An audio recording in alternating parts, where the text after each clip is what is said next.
Hello friends, চলে এসেছি একটা রেসিপি নিয়ে। তো আজকের রেসিপি আলু বেগুন পোস্ত। তো এখানে আমি আলুটা কেটে পরিষ্কার করে নিয়েছি। এখানে পোস্ত কাঁচা লঙ্কা বেটে নেব, ভালো করে মিক্সিতে পেস্ট করে নেব। তো বেগুনটা আমি একটু ভেজে তুলে নেব। বেগুনটা লালচে করে ভাজা হয়ে গেছে, তুলে নিয়েছি। তো এখানে আমি 5 ফোড়ন, 2টো শুকনো লঙ্কার ফোড়নে দিয়ে দিয়েছি। দিয়ে দেবো আমি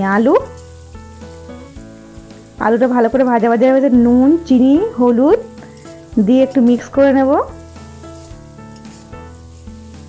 তো হলুদ নুনটা ভালো করে ভাজা হলে ভেজে রাখা বেগুনটা দিয়ে দেবো।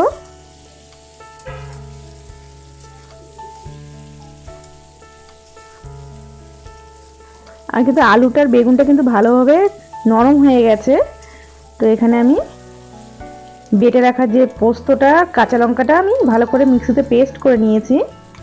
একদম ক্রিমি পেস্ট হয়েছে। তো এখানে একটু জল দিয়ে দিলাম, ধুয়ে 4টে কাঁচা লঙ্কা। আমার কিন্তু একদম রেডি আলু বেগুন পোস্ত। তো ভিডিওটা যদি ভালো লাগে অবশ্যই লাইক, শেয়ার, কমেন্ট করে জানাতে পারেন আপনারা কোথা থেকে ভিডিওটা দেখছেন। নেক্সট ভিডিওর জন্য সাবস্ক্রাইব করে দেবেন। আজকের জন্য এখানেই।